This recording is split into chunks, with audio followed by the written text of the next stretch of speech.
그래서 지난 시간에 좀 옛날까지는 아니고 한 2주 전에 BIS 비율 했었을 때 1번에 대해서 내가 조금 빨리 넘어가다 보니까 이상하게 해설을 해줬지. 자, 여기 회사채.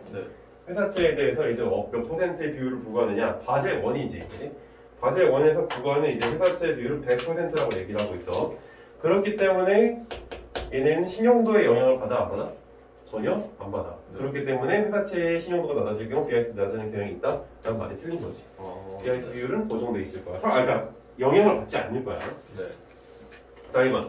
바젤 투협에 따르면 각국의 은행들이 준수한 위험 가정자산 대비 자기 자본의 최저 비율은 동일하다고 얘기했는데, 이제 바젤 2 같은 경우에는 경직된 기준을 보완하고자 했다라는 얘기가 지금 네 번째 단락의 끝부분에 나오고 있어. 보일지 모르겠지만 그 얘기가 뭐야? 기존의 8%였나? 그 경직되어 있는 비율에서 각 국가마다 가지고 있는 최저 자기 자본의 비율을 변경할 수 있도록 허락했다라는 전제가 들어있는 말인 거야. 그래서 이거는 이제 동일하다는 얘기가 틀렸지, 그러니까. 한번 바젤 투협약에 따른 보유하고 있는 OECD 국가의 국채를 매각한 뒤 이를 회사채에 투자한다. 근데 국채 같은 경우에 지금 가중치를 0에서 150까지 부과할 수 있다고 그랬고, 그 다음에 이제 회사채 같은 경우에는 20에서 150까지 부과할 수 있다고 했어. 자, 근데 이 상황에서 여기 0에서 150%인 건 좋은데, 근데 0에서 20%에 해당되는 이제 국채를 갖다가 매각한 다음에 이를 회사채에 투자한다 그래. 그럼 최소한 20 이상은 될 거란 말이야. 뭐 예를 들어 15였어. 근데 여기에다 투자한다 그러면 원래 15의 가중치만 받을 수 있는 거를 20% 이상의 가중치를 받게 된단 말이야. 그럼 BIS 비율은 높아지는 게 아니라 낮아지겠지. 왜? 분모가 커지니까. 그래서 이것도 틀린 얘기라는 거야. 4번. 바젤 투협약에 따르면 시장 위험의 경우와 마찬가지로 감독기관의 승인하에 은행이 선택하여 사용할 수 있는 신용 위험의 측정 방식이 있다라고 얘기하고 있어. 자, 그래서 일단 이거 시장 위험의 경우와 마찬가지로라고 하는 키워드를 어디서 볼 수 있냐? 바젤 1에서 볼 수가 있잖아. 그래서 바젤 1, 그러니까 세 번째 단락에서 끝에서 세 줄 올라오면 신용 위험의 경우와 달리 시장 위험의 측정 방식은 감독기관의 승인하에 은행의 선택에 따라는 얘기가 나오지. 그래서 이거, 그러니까 시장 위험의 경우와 마찬가지로라고 하는 얘기는 바젤 1을 얘기하고 있는 거야. 자, 그리고 이거 마찬가지로 바젤 2에서도 뭐라고 얘기가 나오고 있어? 여기에서도 이제 그 네 번째 단락의 끝에서 네 번째 줄 올라오게 되면 다섯 번째 줄 은행이 선택한 위험 측정 방식을 감독기관의 승인하에 그 은행이 사용할 수 있도록 하는 것이다. 맞지? 그래서 이건 맞는 얘기야. 정답은 4번이지. 자, 마지막에 5번이지. 이건 되게 간단한 문제야. 바젤 3협약에 따르면 위험 가중자산 대비 보완 자본이 최소 2%는 되어야 보완 자본의 BIS 비율 규제를 은행이 준수할 수 있다고 일단 얘기하고 있는데, 중요한 게 이제 보완 자본이 아니라 기본 자본의 비율이지. 거기서.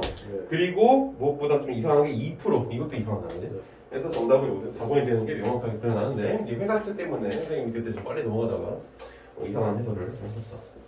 양해를 부탁하고. 자, 그 다음에 이제 넘어가서 오늘 봐야 되는 건 베이지주의를 봐야지.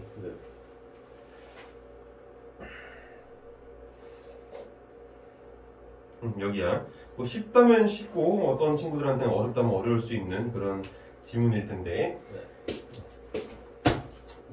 그 논리학에 관련된 얘기야. 철학 또는 논리학과 관련된 얘기. 인식론이니까 아무래도 철학 쪽에 더 가깝겠지. 그래서 지워보면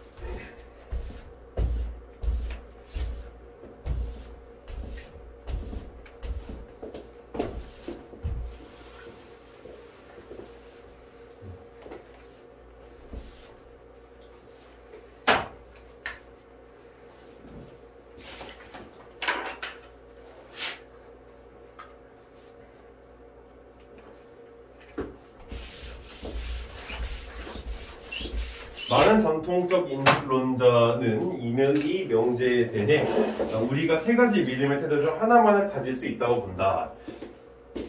그래서 첫 번째, 많은 전통적 인식론자. 뭐 많은이란 수식어 빼도 되고.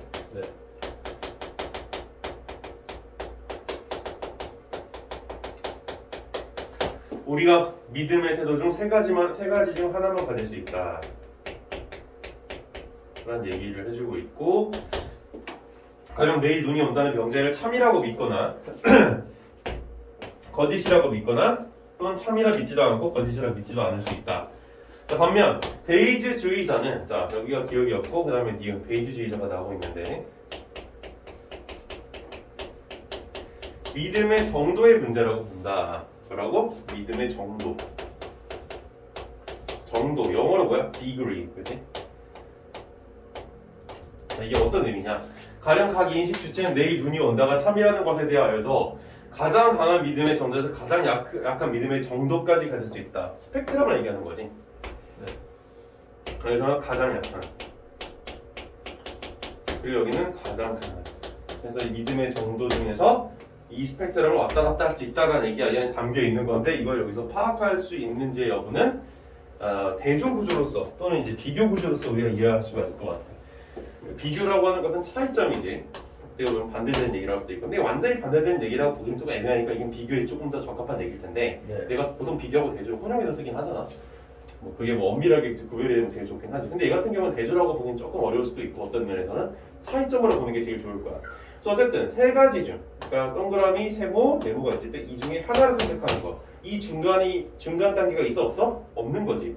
내 같은 경우는 중간 단계가 있어 없어? 중간 단계가 있는 거지. 그런 측면에서 또 대조를 볼 수가 있을 거야. 네. 그러니까 대조하고 비교가 혼용되는 이유는 사실 그런 측면 때문에 좀 혼용이 되지. 어떤 측면에서 보면 그냥 차이점이고 어떤 측면에서 보면 반대되는 경우고. 그래서 이처럼 베이지주의자는 믿음의 정도를 믿음의 태도에 포함함으로써 많은 전통적 인신론자들과 달리 자 뭐라 그랬어? 믿음의 정도를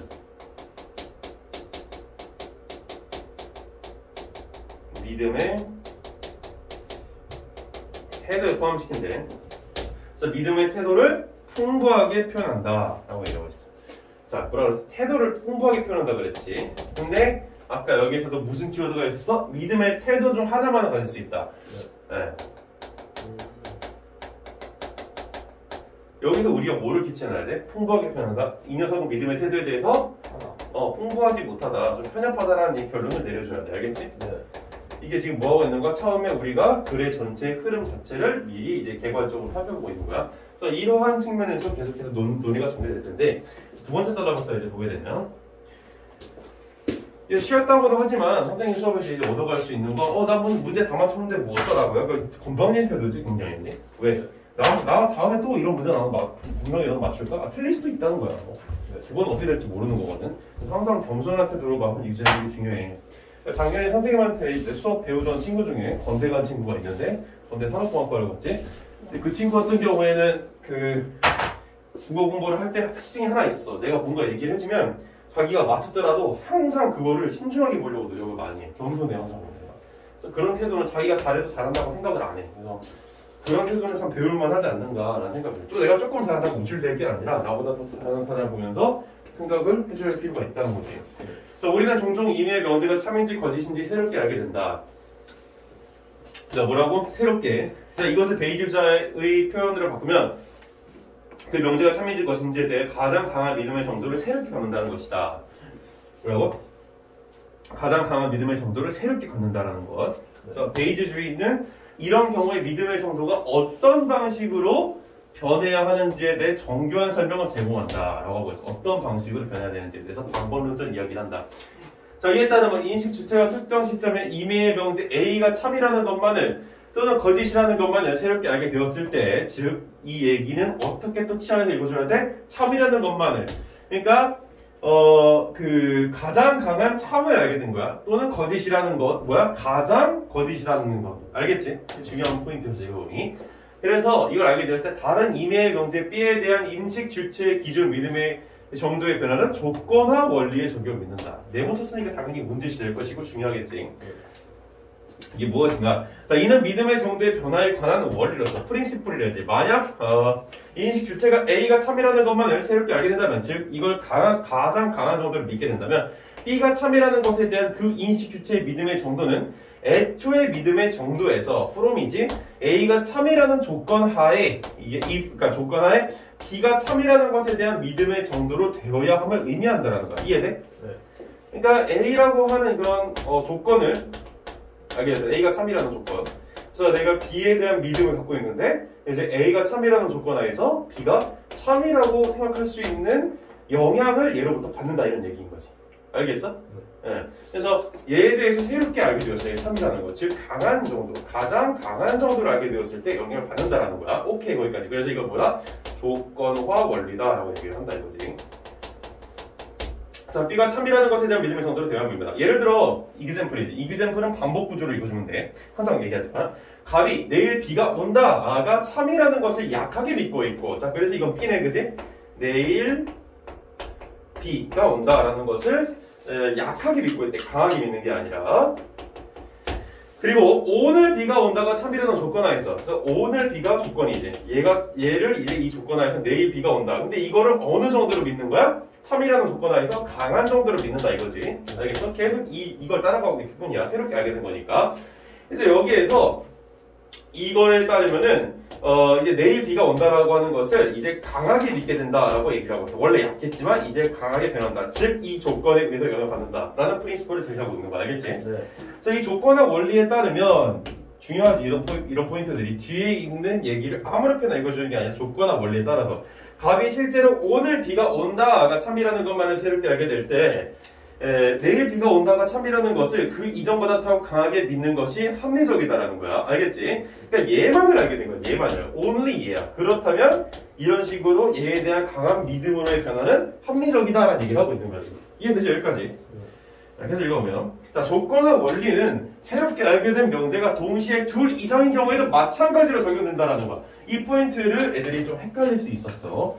자, 그래서 새롭게 알게 된 명제가 동시에 둘이다라는 얘기는 내가 원래 알고 있는 명제에 대한 얘기야? 조건에 대한 얘기야? 당연히 대답이 바로 나올 수 있어야 되는데 모르겠어? 문제를 맞췄지만 정답을 지금 내지 못하고 있지. 그 얘기는 뭐야? 문제만 맞췄을 뿐이야. 문제만. 사고방식에 있어서는 여기 글에서 얘기하고자 하는 포인트를 못 따라와. 당연히 이게 뭐겠어. 새롭게 알게 된 명제래잖아. 네. 그러니까 조건이겠지, 조건. 네. 그러니까 여기에 A, B 이런 식으로 두 가지 명제가 뭐 A', B' 이런 식으로 두 개를 동시에 알게 됐다고 하더라도 얘네들에 의해서 원래 알고 있었던 어떤 C라는 명제에 대한 영향을 받을 수도 있다라는 거야. 알겠지? 네. 이게 조건과 원리다 이거지. 네. 마찬가지라는 표현 쓰고 있잖아. 자, 다만, 여기 다만이라는 조건이 나오네. 자, 이거 수능 시험에서 어떤 단락 끝에 다만이라는 표현이 나오면은 이거는 이제 문제의 선택지로 등장할 확률이 굉장히 높다라고 항상 이해를 해줘야 돼. 네. 이 원리는 믿음의 뭐? degree. 아까도 얘기했지만 degree에 대한 것이지 activity, 행위에 대한 것은 아니다. 액션에 대한 것은 아니다라는 얘기를 하고 있어. 뭐 하고 있는 거야? 이 사람이 정의를, 그러니까 규정을 짓고 있는 거야. 그러니까 어디까지가 내가 논의하고자 하는 범위인지를 정확하게 정의를 내리고 있는 거야. 그래서 이거는 네. 철저하게 믿음의 정도에 대한 문제이지 행위에 대한 문제는 전혀 내가 고려하고 있지 않다라는 포인트가 굉장히 중점적이지. 자, 그 다음 넘어가죠. 자, 명제들 중에는 위의 예에서처럼 참인지 거짓인지 새롭게 알게 된 명제와 관련된 것도 있지만 지금 이 둘은 관련돼 있잖아. 그치? 둘이 뭘 가지고 있다고? 릴레이션십을 둘이 컨선드 되어 있다라는 거야. 알겠어? 네. 둘이 릴레이션을 갖고 있다고. 자, 근데 넘어가서 지우고 그렇지 않은 것도 있대. 그러니까 A하고 B, 즉 조건과 내가 원래 알고 있는 이 두 명제 사이에 그렇지 않은 건 뭐? 관련이 없는 것도 있다라는 거야. 그래서 조건과 원리에 따르면 역시 또 조건과 원리에 따르면 어떤 명제가 참인지 거짓인지 새롭게 알게 되더라도 올도 그지? 양보구문이야. 그래서 그 명제와 관련 없는 명제에 대한 믿음의 정도는 변하지 않아야 된다라는 거야. 자, 얘 같은 경우에는 지금 관련성을 가지고 있어. 네. 하지만 이 여기에서 뭐 예를 들어서 X라는 명제가 있고 Y라는 명제가 있을 때 네. 둘이 관련성을 가지고 있지 않다라고 했으면 얘가 참이건 거짓이건 간에 얘에 대한 믿음의 degree는 변화가 없어야 된다가 여기서 주된 포인트인 거야. 네. 아까 여기서 뭐라고 했어? 얘가 강한 정도로 변하는 것이 레이셔널하다 그랬지. 합리적이다 그랬단 말이야. 근데 얘 같은 경우에 그런 식으로 변하는 것은 아무런 의미가 없다는 얘기를 던지고 있는 거야. 네. 무슨 사고방식을 우리한테 제시하고 있는 거야? 대조적인 사고방식을 제시하고 있다는 카테고리지. 그러니까 어떻게 보면 어떤 카테고리? 관련이 있는 경우와 관련이 없는 경우. 그리고 이 두 가지는 전부 다 뭐에 대한 얘기가 조건과 원리에 대한 얘기야. 조건과 원리는 누구에 대해서 하는 게 베이지주의자에 대한 얘기를 하는 거지. 그러니까 이 사람은 지금 이러한 걸 논증을 함으로써 우리의 믿음이 어떤 식으로 변해야 하는지에 대한 뭘 제시하고 있는 거야? 바로 방법론을 제시하고 있다는 거야. 우리가 너희들은 나중에 대학을 가서 니들이 뭐 체육을 하건 국어를 하건 미술을 하건 뭐라건 간에 항상 얘기하는 거지만 뭘 봐? 전공서적을 보게 될 거야. 그럼 그 전공서적에는 뭐가 나와? theory가 나와. theory가 없는 전공은 절대 존재할 수가 없어. 그거는 토대가 없는 전공이야. 그건 망해야 돼. 거짓말 아니고 사라져야 돼. 그런 건 없어. 네. theory라고 하는 걸 보면은 네. 중요한 게 정해진 수를 상당히 중요시 여겨. 이제 정해진 수를 또 중요시 여기고 이후에 정의에 대해서 우리가 어떤 식으로 적용을 할 것인지에 대한 방법론이 제시가 돼 있어야 돼. 지금 이 사람 같은 경우, 베이지주의자들 같은 경우에는 베이지주의자가 믿음의 정도에 대한 얘기를 하겠다라고 얘기를 하고 있고 그 이후에 방법론적인 얘기를 하고 있단 말이야. 그러니까 이런 사고방식에서 그 읽어야 돼. 특히나 지금 내가 여기서 철학적인 글, 이런 식으로 논리학적인 글에서는, 특히 이 철학적인 글에서는 이런 식으로 이론의 정의에 대한 얘기를 해주고 그거에 대한 방법론적인 이야기까지 구체적으로 덧붙여야 논의가 진전이 될 수가 있어. 알았어? 근데 중요한 포인트, 바로 방법론적인 얘기를 하고 있다는 거야. 이거 우리가 어디서 할 수 있어, 사실? 아까 위에 달라기서 뭐라 그랬어? 기억날지 모르겠지만 여기 있잖아. 어떤 방식으로 변해야 하는지에 대한 정교한 설명. 바로 이거야. 그러니까 설명을 제공한다 이렇게 진술을 해놓고선 수능에서 뒤에서 설명 안 해주면 그건 말도 안 되는 글이야. 그러면 수능이 절대 안 나와. 걱정할 필요가 없어. 선생님 저 교육청 글 봤었는데 거기에서 이렇게 하다고 얘기했는데 뒤에 가보니까 얘기 안 해주던데 그럼 병신 같은 글인 거지. 그건 또라이새끼 쓴 거야. 미안하지만 그래. 교수를 최소한 이런 글들을 수능에 출제하는 사람들은 우리나라에서 그래서 덕망까지는 아니고 굉장히 이렇게 학술적으로 이제 권위가 있는 교수님들이 쓰시거든 이거를. 근데 그런 교수님들이 쓰시는데 최소한 이걸 얘기를 안 해주겠어? 미친 거지. 이거 말도 안 되는 거야. 얼마나 많은 논문이 있는데. 그래서 글에 대한 생각은 항상 이런 식으로 정의에 대한 진술을 얘기해주고 있고 또 그거에 대한 방법을 제시해주고 있고 하는 것처럼 어떤 이 사람이 얘기하고자 하는 그 논의의 흐름을 따라갈 수 있는 게 되게 중요해. 그리고 그 모든 것들을 파악하는 중요한 원리가 뭐야? 이런 식으로 비교하면서 보는 거, 대조하면서 보는 거. 알겠지? 오케이? 네. 베이지컬한 측면에 그런 집중을 했으면 좋겠어. 쌀데기 없는 스킬에 집중하는 그런 글귀는 제발 하지 않았으면 좋겠어. 이제 선생님 같은 경우에는 책 한 권을 읽는데, 그러니까 물론 내가 익숙한 책 위주겠지만, 얼마나 걸리냐면, 내가 마음먹고 읽으면 1시간이면 다 읽어. 그러니까 어떻게 해서 가능한 거냐면은, 필요한 것만 읽어주는 거야. 근데 왜 필요한 거, 어떻게 내가 필요한 걸 알 수 있을까?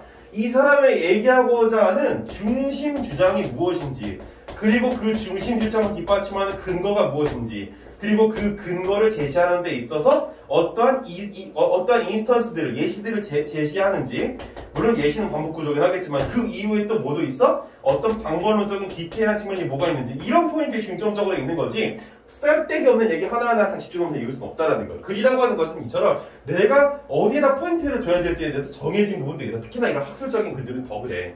알겠어? 자 이제 가볼까 진짜. 그래서 조건과 원리에 따라 보니 건 다 했지. 그래서 믿음의 정도는 변하지 않아야 한다라고 해서 당위적인 얘기를 하고 있어. 예를 들어서 퍼리즘 이렇게 반복구조.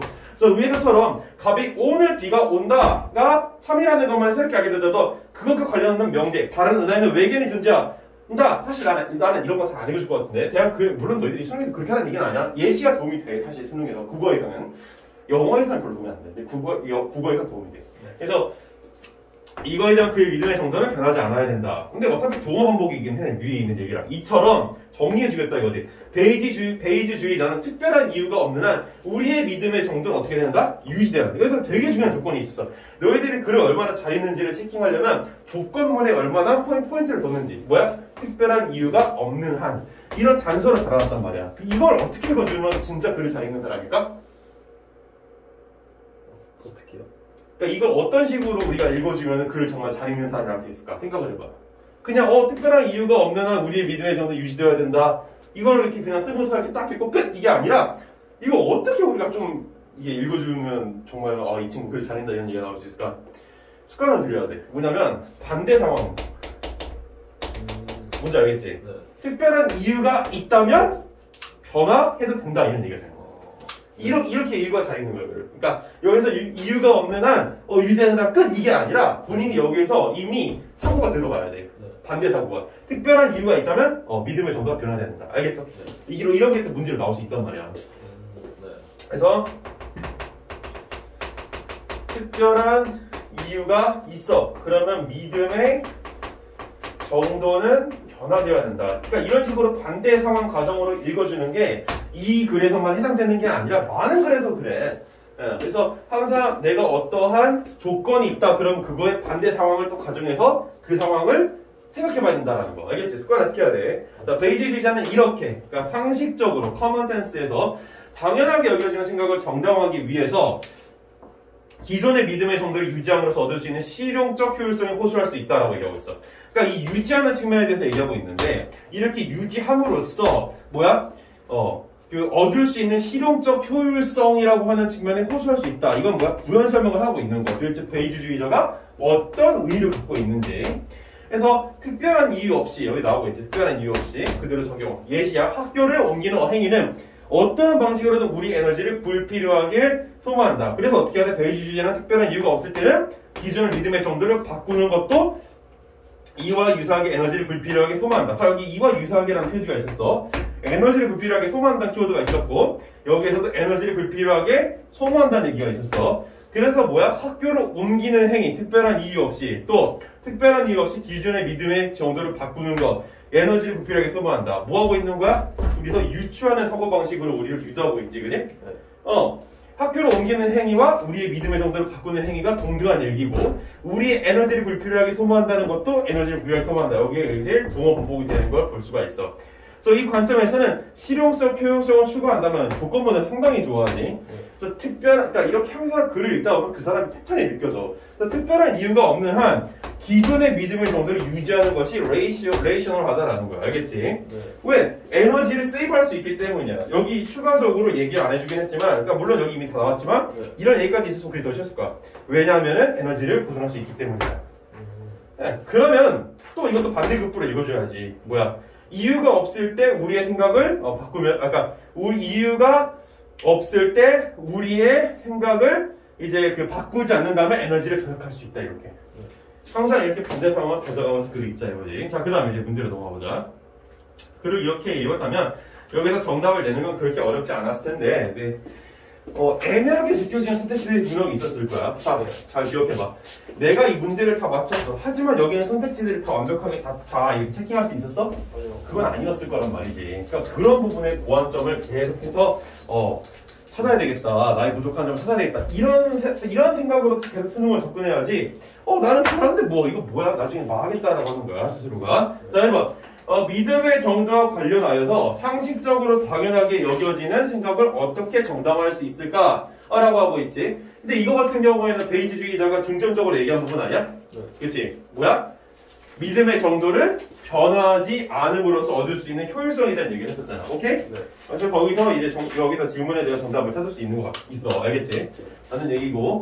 자, 2번. 특별한 이유 없이 믿음의 정도를 바꿔야 하는 이유는 무엇일까? 자, 근데 베이지주의가 뭐라고 그랬어? 특별한 이유가 없다면 믿음의 정도를 바꿀 필요가 없고 유지해야 된다는 얘기를 했었지? 그래서 이유는 무엇인가에 대한 얘기는 여기서 한 번도 제시한 적이 없다라는 거. 3번. 믿음의 정도를 어떤 경우에 바꾸고 어떤 경우에 바꾸지 말아야 되는가? 여기 나왔었잖아. 뭐야? 관련이 있는 경우에 바꾸고 관련이 없는 경우에는 바꾸지 말아야 된다는 얘기를 좀 명확하게 줬지. 4번. 믿음의 정도를 바꿔야 한다면 어떤 방식으로 바꿔야 될까? 이건 계속 얘기한 거지. 조건화 원리. 알겠어? 아까 전에 어떤 방식으로 바꿔야 되는지에 대해서 굉장히 디테일한 설명을 한다는 얘기가 본문의 진술에 나오고 있잖아. 대놓고. 근데 그걸 또 이렇게 갖다가 문제로 냈어. 네. 자, 5번. 인해의 명제에 대해 믿음의 태도를 가질 수 있을까? 믿음의 태도라는 얘기가 나오지. 태도. 아까 전에 뭐라고 그랬어? 믿음의 태도에 대한 얘기가 키워드로 계속 등장을 했었어. 그래서 태도를 가질 수 있을까? 당연히 맞는 얘기지. 고전적인 인식론자들에 따르면은 세 가지 중 하나. 베이지주의자들에 따르면 디그리한 정도로. 알겠지? 자, 이렇게 스무스하게 글을 읽어가면 되고. 자, 7번. 기억하고 니은에 대한 이해를 적절하게 하는 것은 무엇인가? 보게 되면 이건 그냥 자, 만약 을이 기억이라면 을은 동시에 니은일 수 없다라고 얘기하고 있어. 아까 기억은 뭐야? 세 가지 중 하나를 선택하는 친구. 그리고 니은은 뭐야? 디그리, 정도를 선택하는 친구. 그렇다면 세 가지 중 난 이거야, 난 이거야, 난 이거야 이렇게 선택하는 사람이 있다면 동시에 이게 될 수가 있어? 없어? 없겠지. 그러니까 이건 맞는 얘기지니까 정답이 아니지. 네. 자, 이번 기억은 을이 내일 눈이 온다가 거짓이라 믿는 것은 그 명제가 거짓임을 강한 정도로 믿는다는 의미라고 주장한다라고 얘기하고 있는데 자, 거짓이라고 믿어 일단 기억이. 자, 근데 이 친구는 이걸 선택을 했을 뿐이야, 하나를. 근데 그거를 강한 정도라는 이런 키워드를 할 이유가 전혀 없다라는 거지. 정답은 2번으로 너무 쉽게 튀어나오는 거야. 이 둘을 대조로 봤다면, 그러니까 비교하면서 봤다면 3번. 기억은 을이 내일 눈이 온다가 참이라고 믿는다면 을은 내일 눈이 온다가 거짓이라고 믿을 수는 없다고 주장한다. 왜? 세 가지 중 하나만 선택해야 되기 때문에. 맞는 얘기지. 4번. 니은은 을의 내일 눈이 온다가 참이라는 것에 대한 믿음의 정도와 내일 눈이 온다가 거짓이라는 것의 믿음에 대한 정도가 같을 수 있다고 본다. 왜? 여기 중간 부분이 있을 거 아니야. 맞는 얘기지. 그러니까 이것 때문에 헷갈릴 수가 있었을 텐데 스펙트럼이라는 측면에서 중간 부분을 생각해 본다면 믿음의 정도가 같을 수 있는 거야. 알겠어? 이해돼? 5번. 니은은 우리 내일 눈이 온다가 내일 비가 온다가 모두 거짓이라고 믿더라도 후자를 얘를 전자보다 더 강하게 거짓이라고 더 강하게라는 표현이 중요하지. 뭐야? 뭘 담보하고 있어? 정도지 정도. 그러니까 정도. 그래서 얘는 맞는 얘기. 정답은 2번. 알겠지? 네. 뭐 지금 이게 선생님이 하니까 스무스하게 읽히는 걸 느낄 수가 있겠지만 혼자 있을 때 이렇게 안 됐을 게 분명해 내가 볼 때. 그러니까 다시 한 번 더 복습을 꼭 해야 된다. 자, 그 다음에 18번 조건과 원리에 대해 설명한 내용으로 가장 들어가신 것입니다. 1번 에너지를 불필요하게 소모하더라도 특별한 이유 없이 믿음의 정도를 바꾸는 것은 합리적이라고 설명한다라고 얘기하고 있어. 자, 뭐라고 그랬어? 불필요하게 소모를 하면 그거는 믿음을 바꾸는 것, 정도를 바꾸는 것은 합리적이지 않다고 봤었지. 네. 개소리지 그러니까. 자, 2번 어떤 행위를 한 특별한, 그러니까 이것도 아까 내가 반대급부로 읽어주자고 했잖아. 그러니까 그게 또 문제로 나온 거야. 알겠어? 네. 자, 어떤 행위를 한 특별한 이유가 있더라. 특별한 이유가 있대. 믿음의 정도의 변화 없이 그 행위를 해서는 안 된다고 말해준다 그러는데 이거는 뭐 때문에 행위지, 행위. 네. 그러니까 뭐라 그랬어? 이 사람은 정도에 대한 얘기를 한다고 그랬지 행위에 대한 얘기를 하지 않는다고 그랬어. 자, 4번 새롭게 알게 된 명제와는 관련 없는 명제, 관련 없는 명제에 대해 우리의 믿음의 정도가 어때야 해야 되는지에 대해서 말해주지 않는다라고 그랬는데 말을 해주지 너무 잘. 그지? 어떻게? 관련이 있는 경우는 바꾸고 관련이 없는 경우는 바꿀 필요가 없다. 네. 4번 어떤 명제가 참인 것을 새롭게 알게 되고 동시에 그와 다른 명제가 거짓인 것을 새롭게 알게 되었을 때에도 적용될 수 있다. 아까 뭐라고 그랬어? 두 개의 명제가 있는 상황에서 적용이 될 수 있다는 얘기를 분명히 해줬어. 네. 저 4번이 정답이지 그러니까. 그래서 이거 좀 어떤 친구는 학생이 참이고 어떤 것은 거짓인데 이걸 두 개를 알게 되면 서로 상반되는 실을 알게 된 게 영향을 뭐 주긴 해요. 뭐 이런 얘기를 하면 걔는 뭐한 거야? 글을 잘못 읽은 거야. 그런 건 따지라고 한 적 없어. 왜? 얘가 얘기해줬잖아. 그럼 이거 그냥 딱 찍고 넘어가면 끝. 네. 이내의 명제를 새롭게 알기 전에 그와 다른 명제에 대해 가장 강하지도 가장 약하지도 믿음의 정도를 가지고 있는 인식 주체에는 적용될 수 없다고 하는데 너무 잘 적용이 될 수 있겠지. 됐지? 네. 자, 마지막. 금방 마지막이 되버렸네. 스무스하게 글이 익히다 보니까. 자, 다음은 그러니까 글 잘 쓰는 글이야, 되게. 복습 많이 해줘, 이런 것들. 자, 다음은 윗글을 읽은 학생의 독서 활동 기록이다. 윗글을 참고할 때 A에 들어갈 내용을 적절하자는 것은 무엇인가? 자, 그러니까 글의 내용을 다른 상황에 적용해보자라고 하고 있는데, 우리가 읽은 글을 다른 상황에 적용해보자. 조금만 지우고.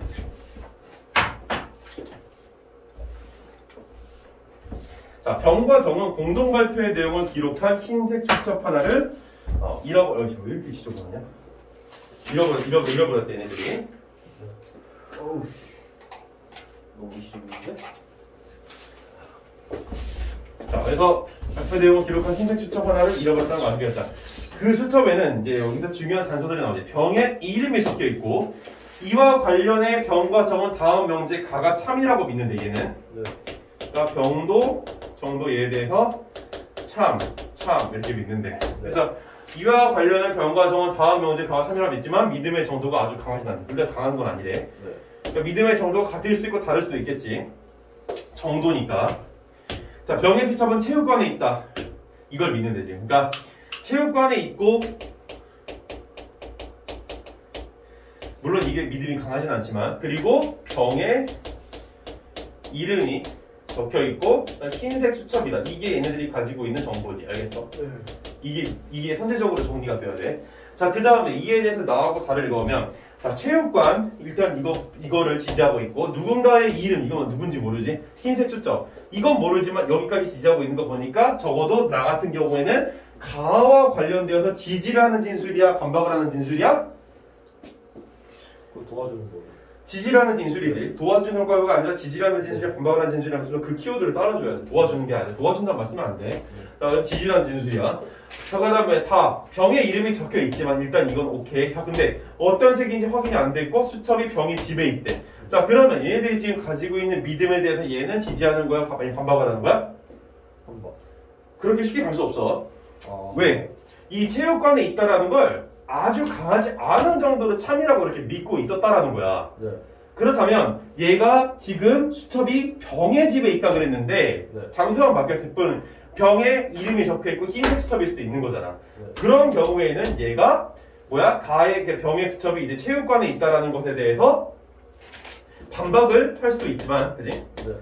또 어떤 부분? 그러니까 여기에서 이제 그 공동 발표 내용을 기록한 흰색 수첩 하나 이 부분에 대해서 이게 흰색 수첩이 집에 있다라는 어떤 그 논리로도 갈 수 있는 거 아니야, 알겠지? 네. 그래서 물론 가에 대해서 반박할 확률이 아무래도 높긴 할 거야. 이 친구 같은 경우에는 집에 있다고 하니까. 네. 근데 또 이렇게 생각해봐. 네. 여기에 있는 그 어떤 색인지 확인하는 수첩이 병이 집에 있긴 한데 네. 이 수첩이 그 공동 발표 내용을 기록한 흰색 수첩이 아닐 수도 있는 거잖아. 네. 그럼 그 수첩이 체육관에 있다는 걸 얘가 지지할 수도 있는 거야, 그 경우에는.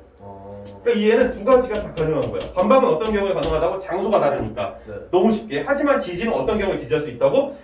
오히려 이 병의 수첩, 발표 내용을 기록한 흰색 수첩이 체육관에 있고 다른 수첩이라는 게 이게 밝혀진다 그러면 지지할 수도 있다. 이 얘기야. 알겠지? 네. 그러니까 여기까지 생각을 하고 들어갈 수 있어야 돼. 좀 어려울 수도 있겠지만. 네. 그래서 병과 정은 나와 다 이외에는 가와 관련 있는 어떤 명제를 새롭게 알게 되지 않고 이거는 조건을 지어버리고 있는 거야. 자, 그리고 조건과 원리에 의해서만, 그러니까 여기에 의해서만 자신들의 믿음의 정도를 바꾼다. 적용해보자.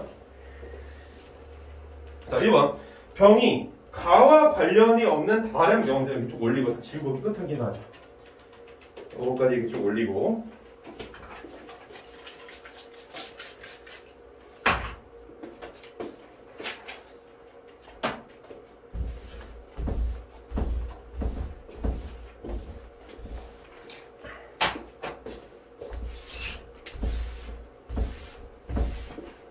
자, 병이 가와 관련이 없대. 관련이 없는 다른 명제만을 새롭게 알게 된다면 가에 대한 병의 믿음의 정도는 변하지 않겠고 맞는 얘기지. 아까 여기서 관련이 없는 경우는 변화가 없다는 얘기를 했었어.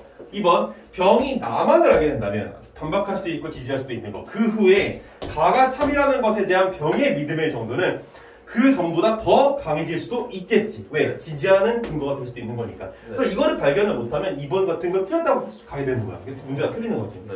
그러니까 너가 이렇게 쉽게 반박이라고 지금 얘기한 것도 아직 문제에 대한 이해가 깊지 않았다는 걸 확인을 바로 할 수가 있는 거야, 이렇게. 그러니까 맞는 얘기가 해도. 그리고 뭐 할 수도 있게끔 가능성 진술이잖아. 단정 진술이 아니라. 만약에 강해지겠군이라는 건 틀린 거야. 왜냐면 이거 반박할 수도 있는 거니까. 근데 강해질 수도 있겠군이라고 하는 건 두 가지 가능성이 다 있기 때문에 허용이 가능해. 이렇게 볼 수 있다는 거지. 3번. 병이 나를 알게 된 이후에 나를 또 추가로 알게 된대. 자, 그러면 잠깐만 이거 나에 대한 얘기였지. 쏘리. 내가 지금 나에 대한 얘기를 했었어. 그러니까 나에 대한 건 지지가 맞지? 네. 이건 내가 좀 잘못해서 그랬다. 나가 가를 지지하는 건 맞는 얘기야. 자, 3번. 병이 나를 알게 된 후에 다를 추가로 알게 된다면 가가 참이라는 것에 대한 병의 믿음의 정도는 다를 추가로 알기 전보다, 그러니까 다를 알기 전과 후로 나뉘어. 그러면 알기 전보다 이제 더 약해질 수가 있겠다 이런 얘기야. 믿음의 정도가. 그치? 자, 전엔 어때? 나만 알고 있었지. 그럼 가를 지지를 바로 해주잖아. 그러니까 믿음의 정도가 강했단 말이야. 근데 후에는 반박할 수도 있는 거잖아. 다가. 그렇기 때문에 얘가 더 약할 수 있겠군이라는 진술 맞는 얘기야. 알겠지? 그래서 여기서 이 두 가지를 항상 보는 게 중요하다 이거고. 4번. 병이 나와 다를 동시에 알게 된다면 가가 참이라는 것에 대한 명의 믿음의 정도는 나와 다가 참이라는 조건 하에서 가가 참이라는 것에 대한 믿음의 정도로 변하겠군이라고 그랬어. 동시에 알게 된다는 포인트가 되게 중요해. 왜? 아까 A 프라임, B 프라임 기억나지? 그래서 정답 변할 수도 있겠지. 자, 마지막 5번이 정답이네 그럼. 자, 병과 정이 나를 알게 되기 전에 가가 참이라는 것에 대한 믿음의 정도가 서로 다르대. 예, 그러니까 얘네들이 지금 병과 정이 있을 때 이 가가 참이라는 것에 대한 정도는 다른데 근데 나만을 알게 된 경우 지지하는 근거를 알게 됐을 때 가가 참이라는 것에 대한 병과 정의 믿음의 정도가 같을 수 없겠군이라고 얘기를 했었어. 근데 데이지주의자에 돌아가면 각 사람이 가지고 있는 믿음의 정도에서 얘기하고 있는 거야. 그래서 본문으로 다시 돌아가자면 뭐라고 그러냐면 베이지주의 같은 경우에는 믿음의 정도, 그래서 가령 각 인식 주체가 어떤 명제에 대한 참이라는 것에 대해서 가장 강한 믿음의 정도에서 가장 약한 정도의 믿음의 정도까지 가질 수 있다는 얘기를 해. 뭐라고 여기 키워드가 뭐냐면 각 인식 주체야. 그러니까 각 인식 주체라는 얘기는 모든 사람이 똑같은 정도로 이거 변화 양상을 갖는다는 게 아니야. 각 사람마다 변화 양상은 충분히 다를 수가 있어. 그래서 가에 대해서 병과 정이 지금 가지고 있는 믿음의 정도를 수치화로 표현을 한다면 원래 얘가 뭐 10%였고 얘가 20%였어. 근데 그 이후에 나를 알게 돼. 그런 다음에 선생님 나를 알게 됐으니까 똑같은 명제를 알게 됐으니까 예를 들어서 얘가 30에서 둘 다 가중치 30, 39면 끝나는 거 아닌가요? 그게 아니지. 얘는 30을 가질 수도 있겠지만 얘 같은 경우는 10을 그러니까 얘 같은 경우에는 이제 20을 가질 수도 있는 거야. 나에 대해서. 그거는 각 인식 주체마다 다르다고. 그렇기 때문에 같을 수 없겠군이란 이런 단정 진술을 하는 건 조금 무리한 진술이었다는 거죠. 하지만 이걸 발견하기가 시험장에서 생각보다 쉽지 않을 수 있었다라는 것까지. 알겠지? 자, 오늘 마지막으로 이제 그 비문학과 관련해서 정보해주고 싶은 얘기는 우리가 이제 비문학을 이렇게 지우고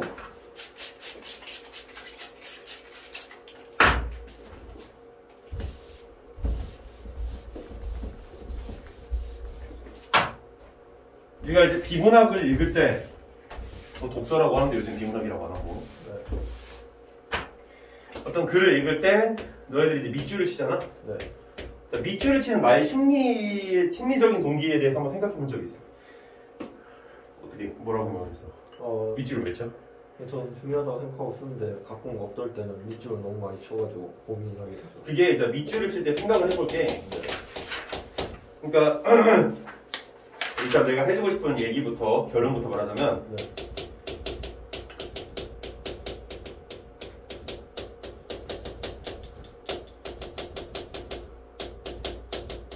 이 얘기야. 알겠지? 마음의 안정을 위해서 밑줄을 치려고 하지 마. 그러니까 본인이 글을 읽으면서 나 이 정보를 캐치해 나가야지, 기억해야지, 그걸 위해서 밑줄을 치지 말라고. 오히려 뭐에 밑줄을 치는 게 중요하냐면 내가 늘 얘기하는 대조, 그지?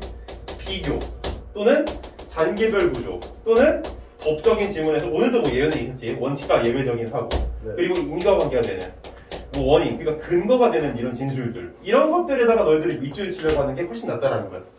내가 읽었을 때 이건 디테일한 정보인데 이거 까먹지 말아야지 하고, 물론 그것도 좋아. 나쁜 게 아니, 나쁜 거라는 건 아니야. 하지만 거기에 주안점을 둬서 밑줄을 치지 말라 이거지. 생각을 해봐. 너희들이 시험 보는데 어떤 글을 이렇게 읽어. 근데 겁나게 맞게 다 막 이건 중요한 거 같아, 이것도 중요한데, 그거 뭐 하고 있는 거야? 정보 찾기 게임 하고 있는 거야.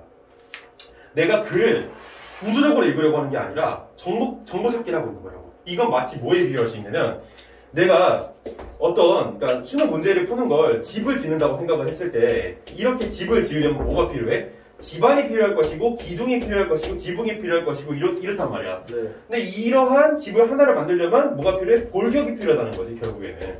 이 골격을 만들 생각을 해야지. 나 지붕 찾았어. 나 기둥 찾았어. 나 여기 창문 찾았어. 나 여기 지금 석가래 찾았어. 여기 뭐 기와래 찾았어. 뭐 하는 거야? 이렇게 해서 집을 어떻게 지어? 그러니까 이런 식으로서 밑줄을 치지 말라 이거야. 내가 지붕을 발견했다고 지붕에다 밑줄 팍 쳐놓고, 이건 지붕, 이건 창문, 그게 그립기야? 그 보물찾기지, 보물찾기. 그러니까 보물찾기가 아니라는 얘기. 알겠지? 그 수년간의 경험 속에서 하는 말이니까, 중요한 말이니까 좀 새겨들었으면 좋겠다. 알겠지? 자, 여기까지 비문학하고 마무리하도록 하자.